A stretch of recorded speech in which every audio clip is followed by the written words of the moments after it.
NZ Aerosports, Icarus Canopies, now Gyro. That's right, we've rebranded, and Gyro is our next generation. It honours our founder, as that's the name we knew him by, but Gyro also marks the start of a new chapter. And not to be biased, but it's going to be fucking epic. Long story short, we're more us than ever, so if you're new to the sport, or even a Sky God Ninja Turtle, welcome. I think our valiant leader Lucy, Gyro's daughter, says it best. And we still got that fuck yeah attitude. Rebrand! Woo! Rebrand woo indeed, Lucy. Anyway, head over to gyro.com for more info and get amongst your legends. I was 19, broke, unemployed, and sold my girlfriend's canopy for drug money. So I thought I better sew her a new one. What a sentence, and what a story. This describes the humble yet outrageous beginnings of NZ Aerosports, the home of Icarus Canopies, in the words of our founder himself. From getting a paratrooper toy from his mom, watching parachutes at the DZ as a 6-year-old, jumping off the wharf with a parachute made from bed sheets, doing his first jump at 16, sewing his first canopy on a borrowed machine at 19, and starting to sell parachutes out of a garage in 1986, Paul Gyro Martin had an undying love for the sky. Our company started with one man with the wildest of spirits and a true blue sky dream, a renegade. In the time that Gyro created and ran the Icarus Canopies brand until he passed away in 2017, he pushed everything he had to its limits. We miss him, and we always will. Gyro is the next generation of NZ Aerosports. It honors our founder, of course, because it was the name we all knew him by, but Gyro the rebrand also marks the start of a new chapter, our next jump. Gyro is the space between sound and silence, art and science, chaos and calm. Gyro is a state of epic tranquility that transcends understanding. That moment, in the door, in free fall, mid-swoop, where nothing but the present exists. A perfect balance of euphoria and thrill. Gyro captures our passion for flying and our commitment to designing break-the-fucking-rules canopies that deliver pilots pure, wild flight. Coming straight from the cockpit, it's another episode of Lunatic Fringe with the fucking pilot.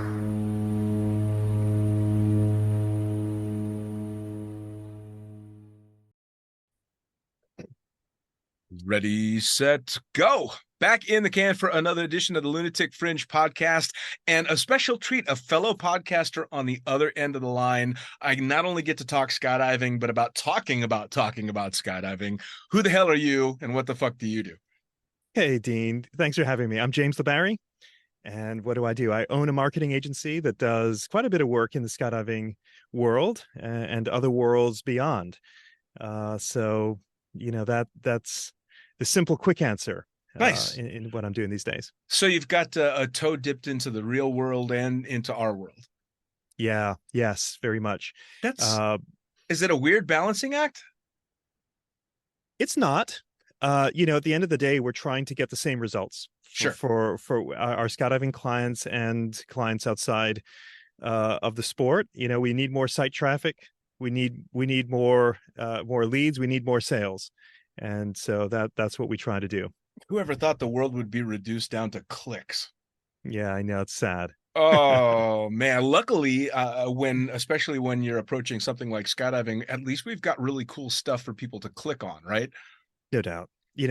Outside of skydiving, you're struggling to get good photography within skydiving. Our clients within, you've got the incredible visuals to play with. So yeah, we have our sort of our business name is Beyond Marketing, and within the skydiving industry, we are Dropzone Marketing, powered by Beyond. The Beyond Marketing brand works with a lot of industries outside of the sport, and lately doing a lot more in the green energy space. Nice. So this is obviously something that you did as a profession, but did this predate skydiving, or was skydiving first for you? Yeah, in a way, I was born into it to a degree.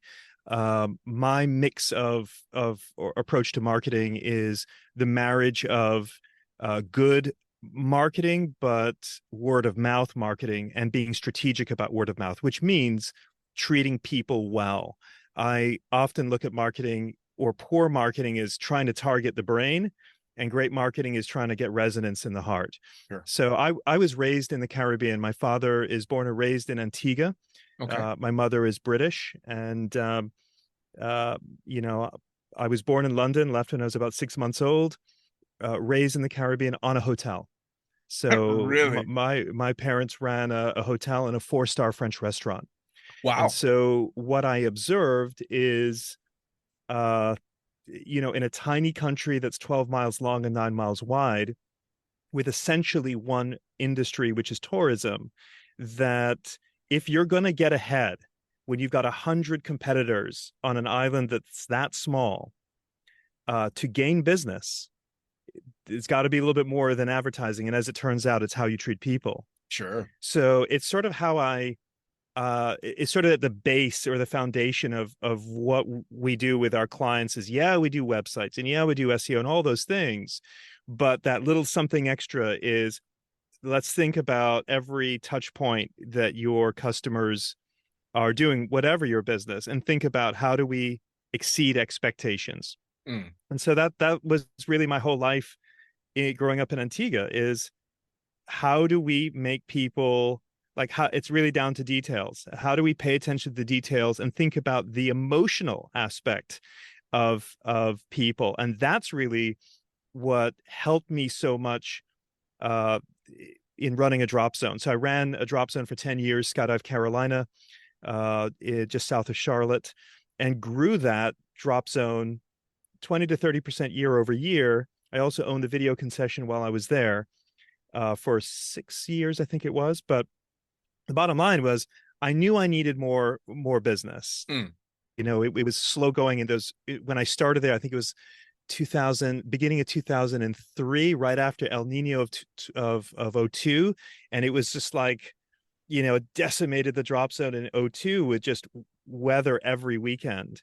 And I came in 2003, and how I even came into skydiving is kind of wild. But, I just really had that mentality of bridging the gap of going, okay, I know that the skydive is the cherry on the top that we all think about, and people leave glowing. But what if I could blow people away before they got on the airplane?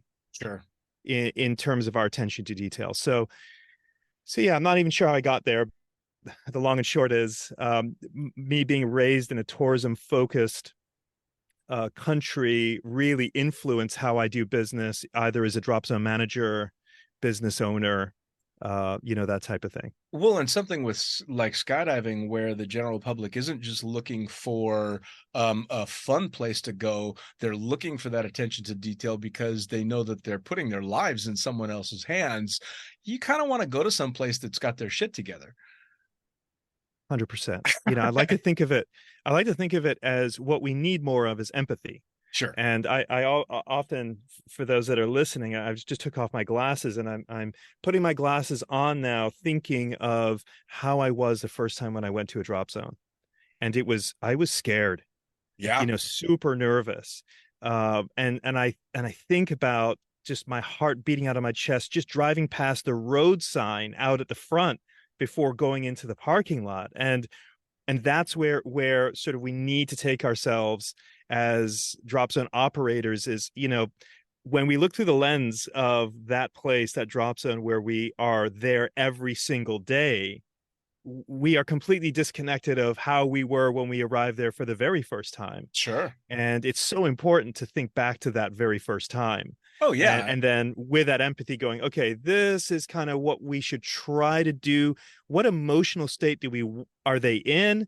And what emotional state do we want them to be in? And what do we need to do to bridge that gap? Sure. Well, it's funny because we kind of glorify the whole Fandango reputation that skydiving had, and I look back fondly now at some of the horrifying operations or airplanes that I've been in a very romantic way, but I also was there as an experienced skydiver. And the first place that I went was a relatively professional, well-run operation.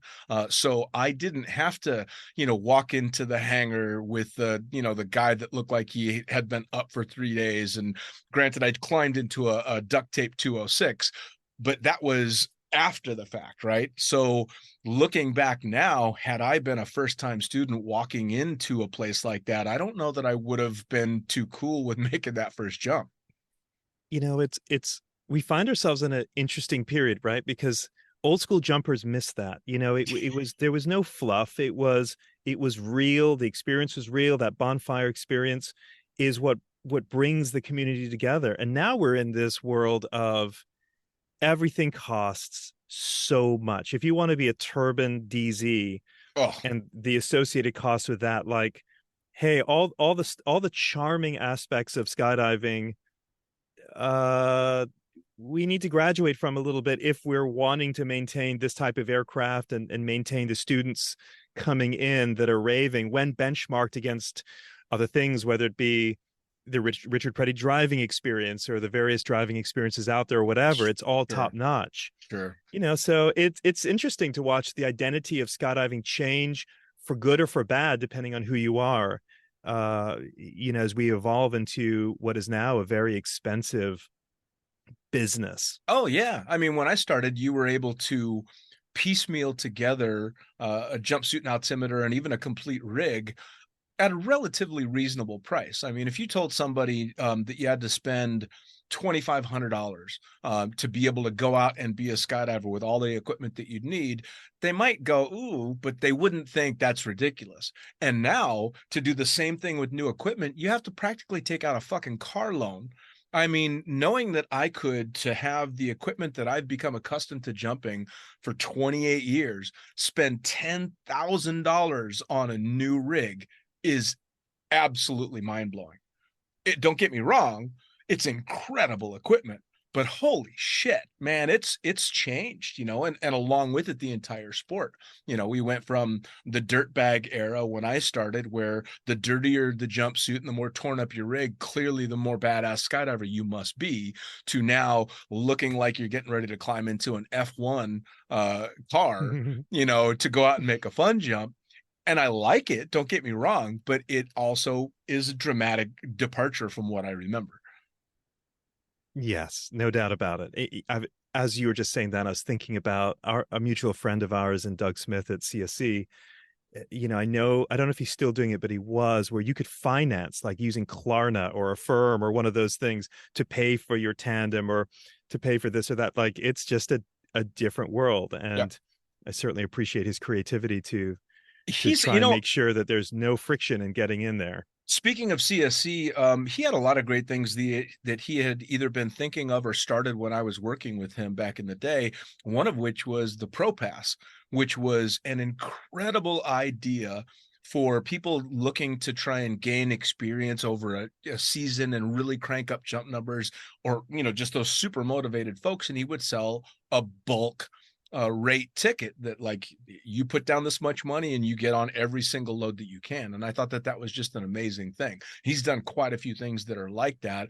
And I know that a lot of people have mirrored him since, because he had people from all around the world coming to jump at his place. I mean, that's pretty cool. Doug's always been forward thinking, whether it's solar panels on the top of his, not just some solar panels. I mean, one major solar farm on the roof of his hangar. I've always appreciated the banquets that he does in that hangar and the off season generating revenue. I mean, he's just, you got to give him his due. He's really thinking differently, trying to make it work. Sure. In every aspect. It's impressive. I didn't get to take too much advantage of the new stuff in Rochelle. I only did the very first season there before I actually, funny enough, moved to the Caribbean to fly for Seabourn Airlines out of St. Croix for a couple of years. No kidding. Yeah. So did you fly? Seabourn. Okay.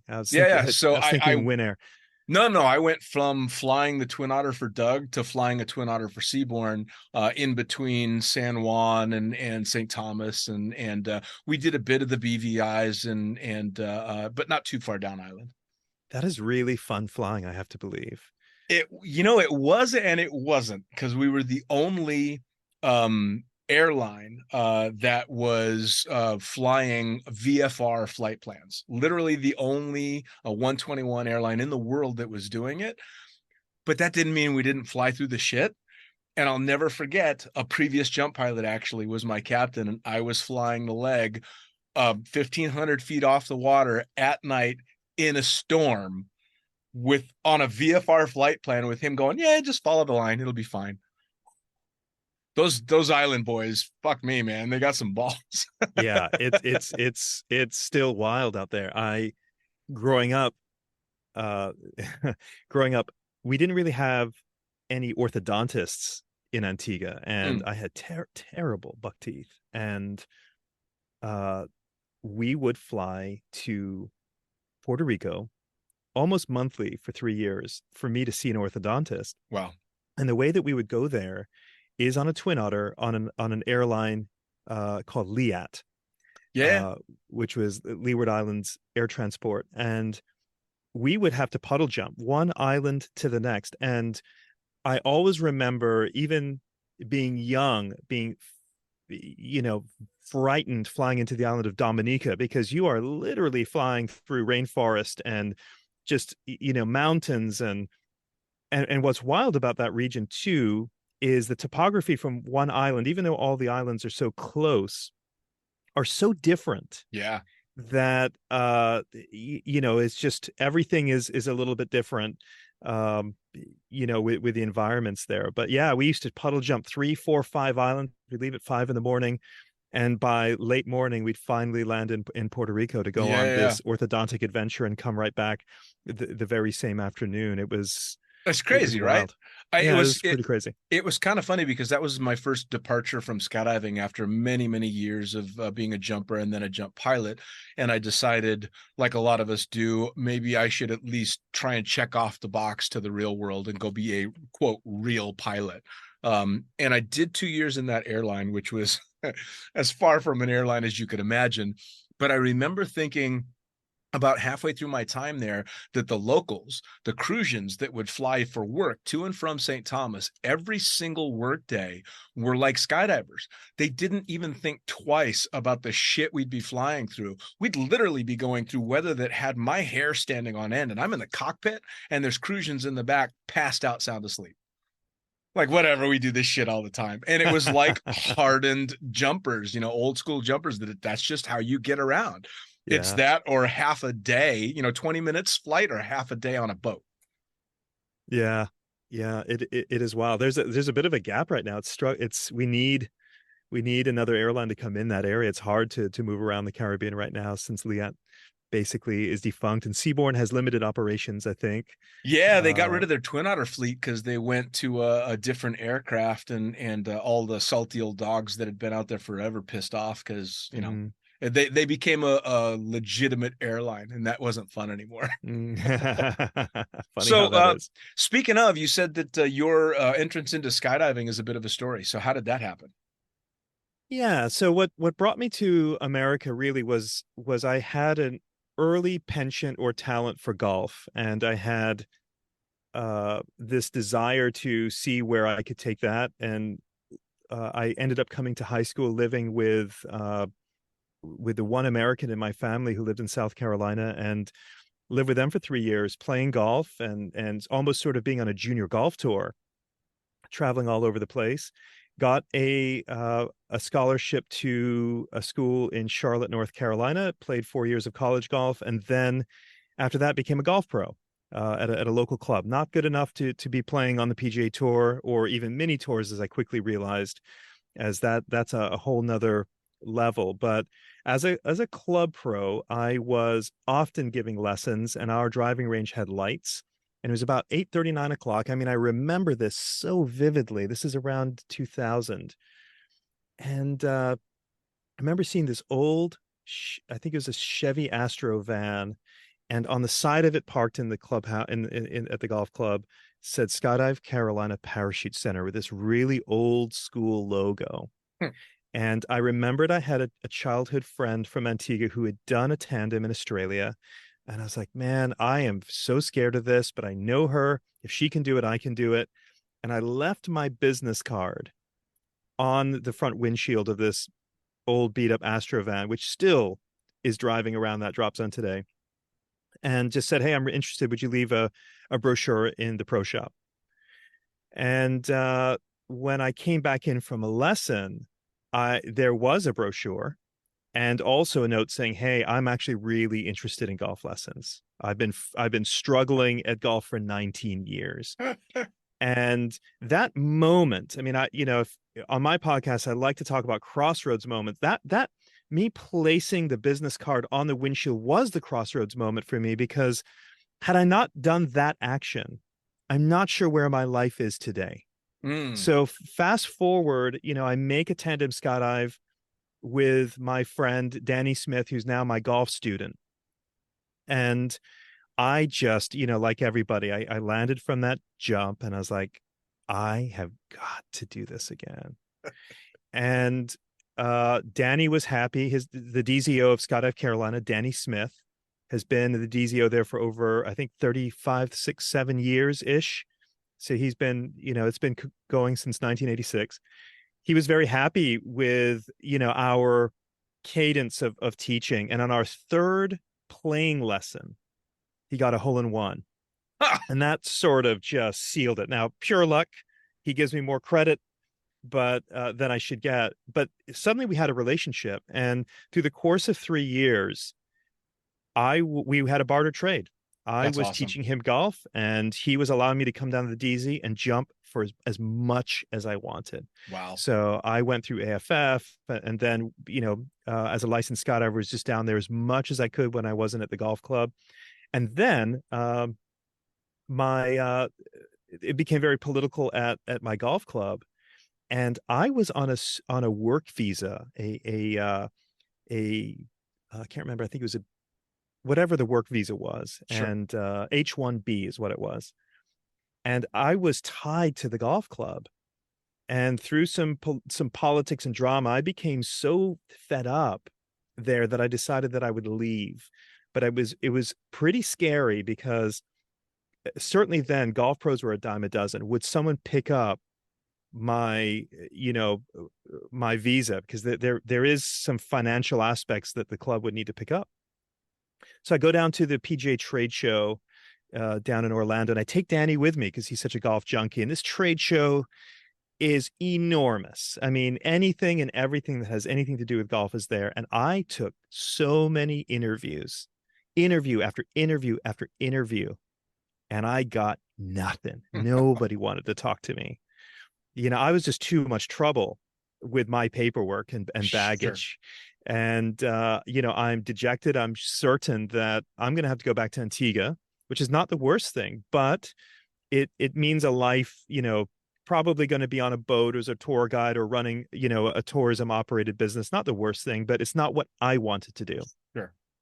So we're driving back up. And like I mentioned, this was by this time, 2002, Danny had the worst weather, with El Nino, and I'm totally dejected. And he's like, look, I need some help. I need some help to help me breathe some life back into this drop zone. Do you want to come work for me? And, it was for a very little amount of money at the time. But it was a lifeline. Sure. It's like, yes. Sure. So, I jumped on that opportunity, and I viewed the drop zone working there almost like I viewed running a club. Is all the fun jumpers, they're my members, and I need to take care of my membership. And, I need to get more rounds of golf. I need more skydives to be made by tandems. And that was the mentality. And then let me mix in this whole thing from being raised in the Caribbean of let's try and blow people away by how well we treat them. Sure. And not just being polite and nice, but let's make this scientific. Like, how many interactions are there between booking a tandem and driving out the door? Most drop zones is 43 points of interaction. So I'm like, oh, okay, we got some work to do. We got to improve. There's a lot of areas for improvement. And that's kind of how it went. It's funny that golf was your lifeline into skydiving for a number of reasons. One, because that was always the old joke. If you're no good at skydiving, you better take up golf, right? So it's kind of funny that golf is what you got you into it. That and some of my favorite memories in skydiving from Cross Keys, which of course I've talked about a billion times on the podcast. Every Friday, we were allowed to swoop the 18th green at the golf course that butted up against the landing area at Cross Keys, and we were fucking rock stars. If you were one of the ones that got to land there, you'd swoop wherever you could, and then gather up for a full meal and drinks on everybody until you were just stumbling out of there. And so it was always kind of funny what a wonderful marriage of convenience it was in skydiving and with golf. And my dad, being the same, was actually a club pro and used to be a PGA course raider.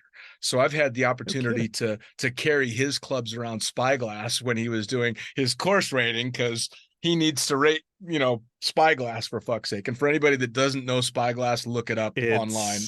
It's primo. Oh, it's amazing. So I've always had a very unique love between both sports, even though I'm not a particularly good golfer. See, I did not know that about you. How interesting. Yeah. That was my only foray into actually trying to play golf at any type of a competitive level. I was quite young, and my dad entered me into a competition I had absolutely no reason to be in, and I woofed my tee shot.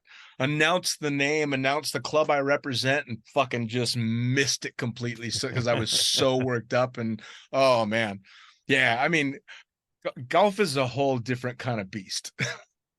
It's a mental game. That's all it is. It's purely mental, really, more than anything. And if anything, that actually ties it into skydiving, though, right? Because the basics behind skydiving, the physicality of skydiving is not particularly difficult. You don't have to be a hardcore athlete to be a successful skydiver, but you have to be able to keep your head straight. And just like golf, it's a mental game. Yeah, staying in the present, key. Yeah, key at the door, key, on the tee. Yes. Sure. Yes. Well, that living in the moment is something that I definitely learned from skydiving, for sure. But I suppose you could get that as well to golf, because that's probably why I sucked at golf, because I could never keep my head on. All right, bend the knees, elbows straight, look at the ball, follow through, all that shit, man. It just never stuck. Too much analysis leading to paralysis. Yes, exactly. Yeah. Exactly. Yeah. Well, that and the fact that I had a dad that could tell you to within 5 yards where he was going to put the ball every time. Not a little pressure, a whole lot of pressure. It was tough. So we have another thing in common, which was still to this day, in my opinion, the coolest magazine ever to see print for skydiving, which was Blue Skies. So you wrote for Blue Skies for quite a time as well. How did that start? How did that start? That's a great question. Obviously, it was with Cola and Lara asking if I would at the time. I think this was what it was. Is I used to put out a newsletter that would go out to most every DZO and DZM in the country, and I would, write just a lot about various different techniques for marketing or business. And I think that I was brought in or invited to write as the antithesis maybe to you in being. I love that. I mean, they haven't told me that, but obviously, and I think my article, I think, was always like 2 pages away from you. And it's like, here's this sort of straight-laced business guy, talking about ways you could bring more revenue to your drop zone. And then 2 pages over, there was your perspective coming from the fucking pilot. So that's fantastic. I had a blast doing it. I always felt like, I was maybe a little bit out of place. It's like, are you guys sure you want me, writing, and I always try to make it light and humorous. I get what it's about, but at the same time, trying to provide value for the DZO DZM, which is, just a very small corner of their readership. But sure. I was honored that they asked me to do it. Well, that was one of the wonderful things about the way that they did that magazine, right? Is they took the best of the parachutist kind of mentality and the best of the skydiving magazine mentality and put their own spin to it. And they catered to a group of skydivers that maybe had gone unattended up until then. They, parachutists would never talk about base jumping at all, and I understand why. And Skydiving Magazine would kind of go too far the other direction. And Laura and Cola found that wonderful balance in the middle. And they'd have people like you writing that would give a more leveled perspective.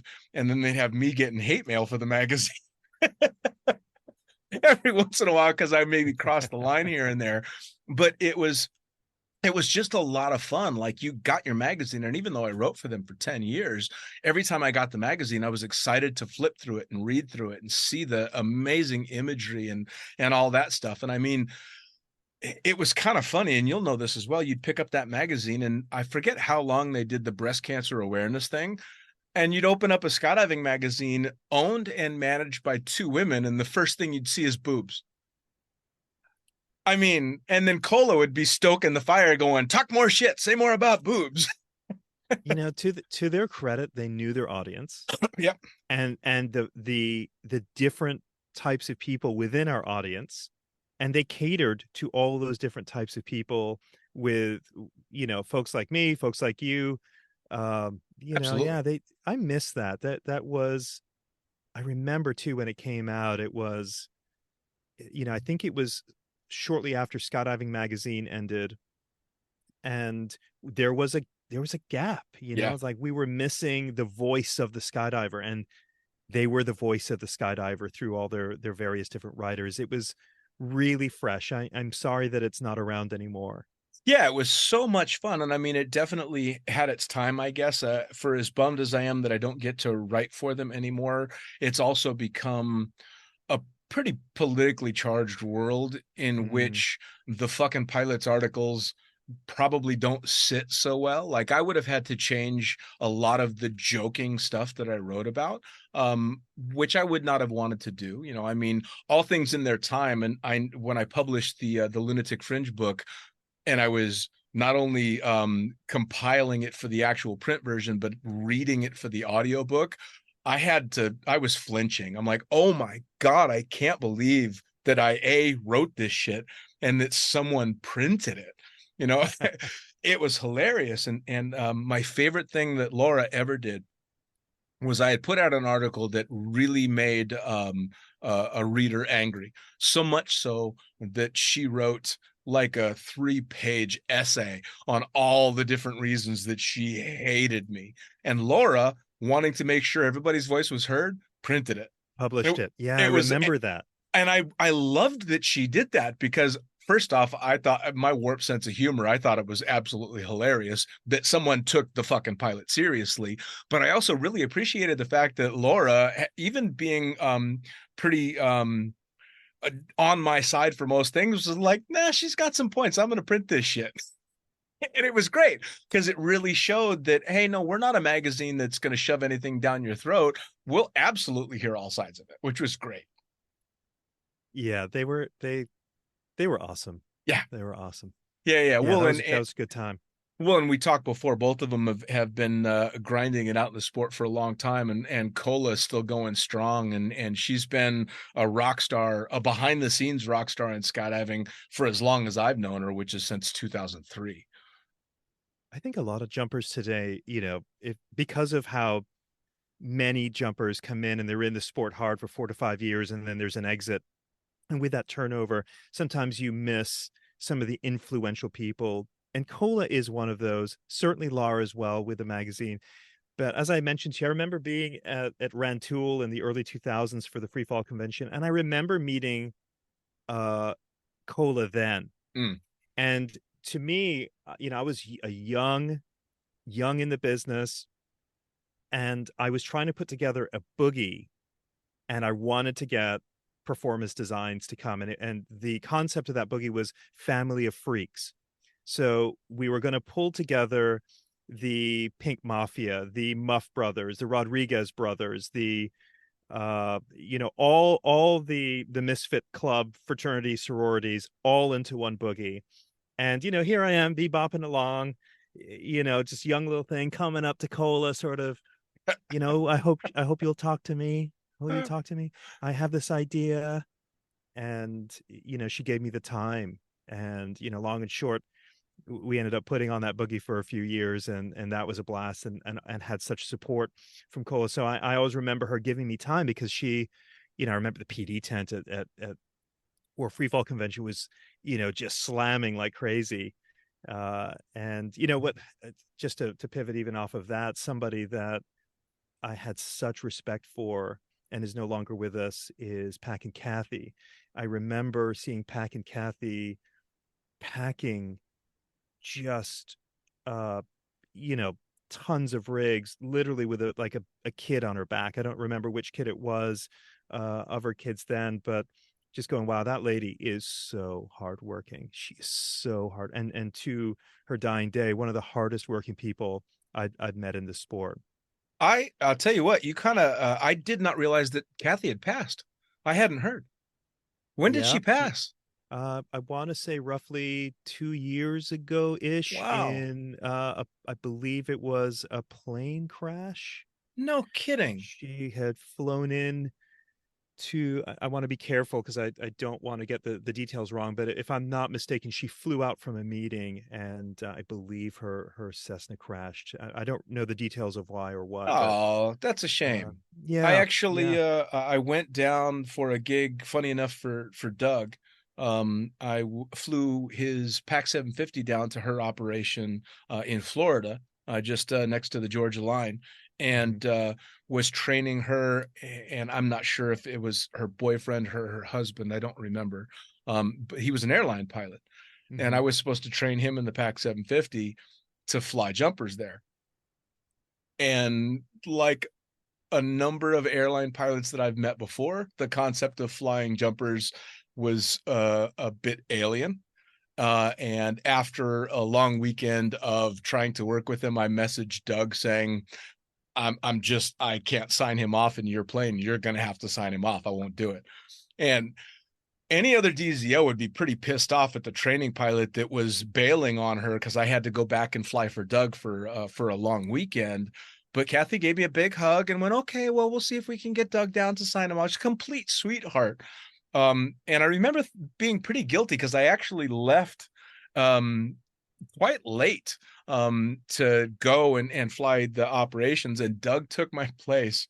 And it's a bit of a jab at him. He went and signed the guy off who the very first load signed off all by himself, blew out both main tires because he stood on the brakes a mile down the runway. Oh. So I might have been right about, not saying I was, but I might have been. But yeah, she was an absolute sweetheart, man. That's a shame. I did not know that. That's a bummer. Yeah, she, there are various. I've heard so many different things about Pat Kathy, but as we all have different things about us, but I just held her in high regard because she was incredibly nice to me, bailed me out on a few of the boogies that we did. We used to run a boogie called Carolina Fest, and in the early days of that, I remember that. we were really needing some packing support, and she so helped us out. But always extremely sweet, very hardworking, just gritty, and it's a shame she's not around anymore because she was a part of the fabric of our community, and a strong voice. Sure. And, I miss her. Yeah. It's kind of funny because you can look back, and you and I both been in the sport for quite some time. You can look back and say we're kind of losing a lot of the heroes in the sport, and wondering, where the good times have gone. But then I take a look around at what's going on, and although it's a bit more corporate, maybe, or a bit more, I hate to use the word professional because I'd like to think we were always kind of professional. We just act more professional now. But looking around, and especially doing the podcast, I discovered that there are just as many rock stars and heroes behind the scenes as there ever were. It's just that there's so much more PR for the people flying down the face of the mountains and doing all this incredible stuff that the little things kind of fall through the cracks. Whereas before you'd get that reputation, but now a Packing Kathy might be famous in her own little area, but the big names are what you're seeing on all Instagram and Facebook and YouTube and all that stuff. So I think they're still there. I know they're still there. It's a little bit harder to find the behind the scenes people. I want to shout out if I can shout out someone, and that is my DZO Danny Smith, my friend, the guy that really gave me a chance when nobody would give me a chance, and really, said, hey, I don't have much to offer you, but if you want to work Manifest, I mean, that's really where it started. I started in Manifest. Nice. And boy, I'll tell you, Dean, I remember on many a November, early December, I usually go home for the winter period, but just going, gosh, what, just sort of daydreaming when it was so cold and the drop zone was empty, going, this place has so much potential. And Danny so trusted me, but most of all gave me an opportunity. And he's one of those guys that maybe not everyone in the industry knows, but should know. I mean, he's been running a drop zone since 1986. And I can say, having been behind the scenes with him in the trenches during my time there and after, that running a drop zone is so hard. Oh yeah. It is, for those that are listening who think maybe DZOs are raking in money hand over fist, some out there may have comfortable lives, but it has come at a cost between, sleepless nights because, so many drop zones are cash flow based. I often say there's nothing worse than losing 3 weekends to bad weather and still having net 30-day terms on your fuel bill. When you've had 5,000 gallons delivered at, multiple dollars per gallon. That is a pressure and a weight that sits on you, and that's not even, and that's just normal. Sure. That's not taking into account, losing a hot section on an aircraft or, a fatality.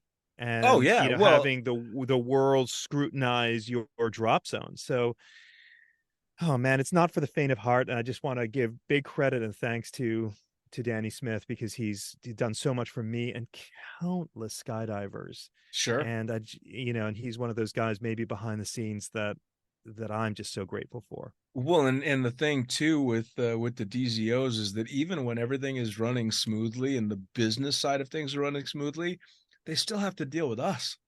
Like you still have to go to work every day and manage skydivers. And I love this community, but part of the reason I love this community is because we're fucking nuts.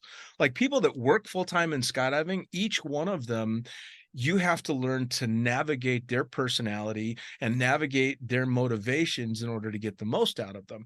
Me just as much as everyone else. Again, I'd like to think that I'm a pretty good jump pilot, but I'm shit at paperwork. And DZOs want good paperwork, but I'm horrible at it. Always have been, always will be, to the point where I just don't give a fuck. My response was always, if I'm turning really fast loads for you and I'm helping you make the money, you can put up with the mistakes, which is a dick move on my part, agreeably so. But that was one of the things that every DZO I've ever worked with has had to navigate with me. All right, first off, Princess can be an asshole at times, and he sucks at paperwork, but he's a fast jump pilot. So, all right, I'll deal with it. And that going into it. So, but it's not just me, it's me. And then the instructors and the camera flyers and the packers and Manifest. And oh my Lord, to deal with a whole group of skydivers. Let me be real. I have a good reputation in the sport. And, for those that saw the evolution of part of my role at Skydive Carolina, not exclusively me by any means, but I was not a popular drop zone manager at all. I often felt like I was somewhat of a principal of a high school, and I was trying, to, bring everyone's grades up. And, that was met with lots of resistance naturally. Sure. And where it gets tricky, right, is most organizations, not to get too businessy here, but when you put together a team, whether it's a management team or what have you, there is a culture that you need to build. There needs to be a culture fit where personalities are working with each other as a team. And for me, that wanted to be very service focused, it's not like you can easily handpick, because this is a very specific skill set that's needed. And a lot of people are coming into the sport with completely different backgrounds and exposure to different things, and their perception of service from one person to another may be completely different. And at the end of the day, this guy, James La Barrie, is just a buzzkill, man. I mean, just cool out. Like we are here to have fun. Let us have our fun. And I was trying to bring everyone's grades up, and I wasn't the most popular guy, and I get it. I completely Yeah. get it. Oh yeah, absolutely. I mean, there's definitely people out there that can't stand me as a jump pilot because I could be quite the taskmaster. I wanted shit done in a safe manner, and go figure, I could be a bit abrasive in the way I might approach someone on things. But I was also the first one to go, sorry if I was a little over the top, or the first one to buy the round of drinks, especially if it's in a situation where it got heated or I got out of line. Mm-hmm. And that's kind of the one thing that I do miss about what I feel is the good old days of skydiving. The glory days was you could blow up and lose your shit and apologize around the bonfire, and it was forgotten the next day. And now it is a very political arena that we're in a lot of places, and the transgressions of previous days don't go to the wayside quite so quickly. Which I understand. I get it. I do completely understand. It also, again, you start pining for the good old days, but the good old days are happening right now for some other group. So No doubt. no doubt. You and I have, you got a little gray and I've got little to no hair, and mine's going quick too. get off my lawn. Those were the good old days. But Mm-hmm. as you say, it is a new era. A new generation is loving this sport. And part of the thing about the community is, I often looked at it like this: is there's a lot of dysfunction in our community, just as there is in life. And where you sometimes see that compound is, there's this phase where people that go to drop zones are trying to get away from their traumas, their hurts, whatever's going on in their lives, and they find freedom. Hey, like, my life is crazy, and then I feel present when I leave the aircraft. Sure. And I haven't felt this level of peace or happiness in years. And that's like such a big draw to skydiving. Oh yeah. But then we land, and then, when you have all of that, and I'm not saying this is everyone by any stretch, but I have observed that, then when we get around the bonfire and you've had a few drinks, and, the high of the jump comes down, and do that year and year and year after year after year after year with the same people, you're going to get some drama. Oh, You know sure. what I mean? So but it's part of the fabric. It's part of the beauty. It's part of the ugly. It's all of it. And that Oh, is yeah. what makes our community so dynamic, so unique, such a pain in the ass, such an amount of beauty as well. We're all so beautifully flawed. Oh, yeah. Provided we don't kill each other, through the journey. Oh, absolutely. The harsh side, the potentially ugly side of skydiving always attracted me just as much as the pretty side of it, right? I mean, it's that constant running soap opera because we are such passionate people. If you've chosen to and become a skydiver, you've got some passion in you, without a doubt. I don't know a single skydiver that isn't passionate, regardless of how they show it. Hey. And for a lot of us, we're over the top passionate about everything, not just jumping, and that can make for some really wild shows. I have received, as a drop zone manager, a death threat in the mail. I have been in fisticuffs over an RV slot. Yep. That's part of the ride. Well, and I mean, again, it's part of it. I don't think, I know that moving forward, it's not ever going to be quite like it was in that fashion, only because it is a dramatically different world than it was when I started 28 years ago. And I came to that realization probably 7 years ago, flying in the desert in Dubai, when a relatively newer jumper standing around a group watched Omar Al-Hijalan walk away and then asked, "So who was that guy?" And I just scratched my head going, Jesus Christ, this guy does not know who the guy who helped invent everything he's learning how to do is. Okay, it's a different game. I get it. And it kind of washed over me that, oh, all right, I'm kind of irrelevant when it comes to jumping. I'm just another face in the crowd. And so is Omar Al-Hijalan. So I feel okay about that, you know. You know, when people don't know who Olaf Zipser is, you're kind of like, oh, Jesus Christ. That's like not knowing who Edmund Hillary is. You know? You know, and just to say something there is Omar, Craig Girard, and others like these guys are what make our sport so great, because these guys are the most positive human beings I've ever met, who treat you like the star. Yeah. Even though they are the star. Oh, yeah. I look up to those guys so much. Oh, you and I both. And it's kind of funny. And I've told this story a billion times on the podcast. Greg was probably he was definitely one of the first 10 guests that I ever had on the podcast. So before it had gained any traction whatsoever, anybody knew anything about it, Craig didn't hop on a Zoom link with me. Craig had to get in a car and drive through Dubai traffic to sit in a fucking toilet with me. Yes, yeah. I listened to that interview. It was great. Oh my God. And it was so wonderful. I'm literally in that interview. I'm sitting on a toilet talking to Craig Girard. And the entire time we're having this wonderful conversation, I am very aware that I'm sitting on a toilet talking skydiving to Craig Girard and Omar Al-Hijalan and all these people that I got to come sit in a toilet with me to talk about skydiving. And it just, it warms your heart, really. It really, really does. You're like, these people don't need to spend any time. And even now, almost 5 years into the podcast, it's easier for me to get guests on, but I'm never not surprised at the willingness that I have with people, big and small names in the sport, that are willing to take time out of their schedule to sit and talk about the shit that they've just been doing all day and are going to go do all day tomorrow. It's really, it's humbling. And with those guys too, it makes you, well, I feel like this is a line of Jerry Maguire, makes me want to be a better man. I mean, they, you know, I want to be that positive.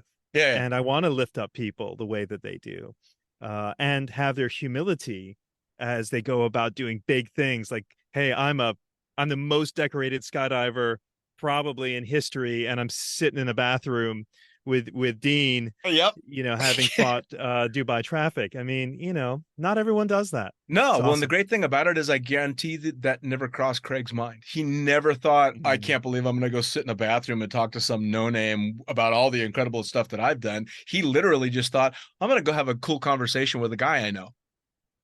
He's a beautiful person. Yeah, which is amazing. All of them are. It really is. So speaking of, as we're winding down, I wanted to hear about what spurred your interest in starting a podcast yourself, and tell me a little bit about the show that you've got going. Hey, thank you for allowing me that plug. Yeah, my podcast is called The 20-Minute Call. Perfect name, by the way. It's thank you. Although most people, you know, it's if not I'd great have thought marketing. Of it, if I'd have thought of it, that's what I would have fucking named it. As soon as I saw that, I'm like, God damn it, I should have thought of that. I felt like the name would resonate with all skydivers, no matter what. We all know about the 20-minute call. But you know what? This is my second podcast. The first podcast I started was really before podcasting was really a thing. It was in like 2007. And I did what was called Skydive Carolina Radio. And I was bringing, whenever we'd bring load organizers through for our various events, Craig and Ileana were some of my early guests. Scott Miller was an early guest of mine back then. So it has been in my heart for a few years to start this. And Melissa Nelson used to work for my agency for 4 years. We had, you know, still do have a wonderful relationship. And during that time, you know, I'd expressed to her, I'd love to put together a podcast. And we talked about actually her and I doing it together. And then when she got to be a national director, you know, she became a little too busy and, you know, moved on from our agency. But it has been just marinating. And finally, I was like, I want to do this. And I'm only going to do this with not paying attention to the downloads as much as I just want to talk to the people I'm curious about, that the people that I've known in the sport. But, you know, as it is at any drop zone, hey, I know Craig Girard, but only in passing, because if you've ever been to a drop zone with Craig or Ileana or Dan BC or anyone, is they're sort of like celebrities, not sort of, they are celebrities in our sport, where they'll walk 10 steps and then they're intercepted. And Always. then when that and then you've got people sort of hanging around to get that next conversation. And I've been wanting to dig in with people I'm curious about, whether they're a big name or not as well known. I just like the way they go about their business, and I want to know why they go about their business the way that they do. Sure. And so, yeah, I started the 20-minute call podcast about 2.5 months ago, and so far the feedback's been positive, and Well, yeah, I it's mean, been so much fun. it literally gives us the greatest excuse in the world to talk shit and shop about skydiving, right? It really is. And especially when you've got names like that and you have access through your years and reputation in the sport to the people that you really want to talk to, it just makes it an absolute joy. I mean, I'm sure there's not a lot of money in podcasting. I've noticed this. Yeah, it's definitely an out of pocket kind of thing. I mean, Yeah. I didn't build this studio because I needed a badass recording studio. I built it because I spend a lot of time in here talking to a bunch of skydivers. So it's definitely not something you do as a professional choice unless you're Joe Rogan or somebody like that. Yep. You do it because you absolutely love it and have a blast doing it. And I thought this would be a short-term project, and like maybe I'll do this for a year, and 5 years into it, and no desire to slow down. Even if I had zero sponsorship on the podcast, it's not going anywhere because I want to do it. It's it. Yeah. Yeah, I don't think, for those that are listening, there's a lot more to this podcasting thing than meets the eye, between the expenses of getting good microphones and subscriptions to your recording, like in your case with Zoom. I use a different one, but then the thing that pushes it out, and then the editing time is not small. I have a friend who I pay to edit mine because I just don't have the time, and that adds up. But at the end of the day, as I say to my wife, I'll be like, oh, this is expensive, but Yeah. it's my hobby. I'm really loving it. Oh, yeah. So we all work so hard. I'm going to enjoy this hobby. Absolutely. Well, and we're very lucky that we're doing it in a time where people around the world are so easily accessible. I went from Dubai, which, considering most of my guests were from the States, made it problematic if it was only people in Dubai. And now I literally live on the tip of the woods in Finland. So without Zoom, end the show. That's it. It's always kind of interesting when I'm trying to arrange times and I tell people, well, I'm recording out of Finland now. And half of the time it's no response. And the other half it's you're where? I would like to ask you formally to be on my podcast, because I want to know how your journey of how you get to Finland. Yeah, anytime, man. Fascinating. I would be absolutely pleased to hop on board. Like a lot of skydivers, I don't mind talking about my shit. Awesome. Speaking of, while I'm thinking about it, you're going to need to hook me up with your DZO, because it sounds to me like he's got a story to tell, and I'd love to share it. He does. I will definitely get you hooked up. He's a really good Southern gent. Awesome. That's worked hard to do it right. Awesome. No, I mean, honestly, we talked about this pre-podcast, pre-recording. I don't care who I have on the podcast, as long as I think that they've got something fun to tell, whether it's, a 100 jump wonder or somebody with 20,000 skydives and every accolade there is. I like the story behind it. And I think both our podcasts get to the core of, I want to know as much what motivates someone to skydive as what they do when they jump. So Yeah. Tell us, how do we find you on social media? How do we find the podcast? What's the best way to download it? When are the shows out? All that stuff. Yeah. So the podcast, once again, it's called the 20-minute call. It comes out every Monday, basically every Monday at midnight. So it's a weekly show. And you can find it on all major podcast channels, that most that you would subscribe to. So yeah, otherwise you can follow me on Instagram at Amaze the Customer, or on Facebook as James La Barrie. Awesome. So yeah, pretty James, it's straightforward. been an absolute pleasure catching up with you this evening. I know you're just getting started with your day. I, on the other hand, have a coffee mug that's not filled with coffee. So, but it's been a great. Please, I imagine your coffee tastes a little bit better than mine right now. Yeah, it's got a little bit more kick to it. It's not too bad. It's not too bad. But regardless, man, it was a real pleasure catching up with you. I'm going to look forward to the weekly show coming out and really enjoy seeing what comes next. Thank you so much for having me. I really appreciate it. James, you take care. Cheers. Well, there you have it. Another episode of the Lunatic Fringe podcast, brought to you as always by, well, wait, not as always, actually. Brought to you now by Gyro. Formerly known as NZ Aerosports, you'll head to gyro.com for their next level line of canopies. By Pussfoot, the Extreme Sports Collective. Head over to pussfoot.com to check it out. By Summit Parachute Systems, check out summitparachutesystems.com to talk to Jarrett Martin and the gang about kick-ass pilot rigs, rigging courses, and more. By Flyaway Indoor Skydiving, go to flyawaytn.com and check out all the cutting-edge stuff to come.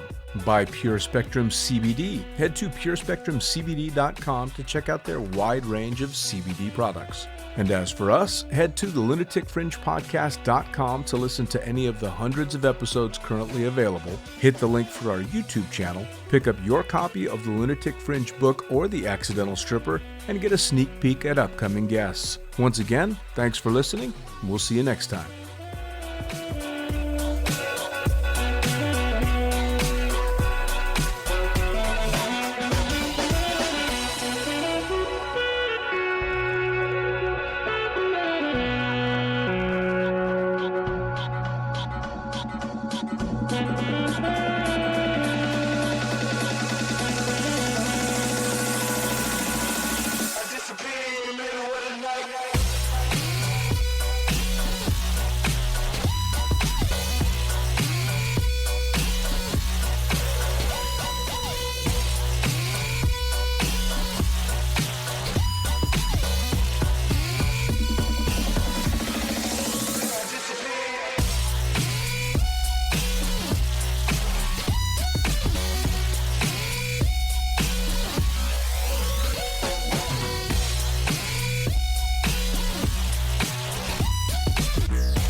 Damn.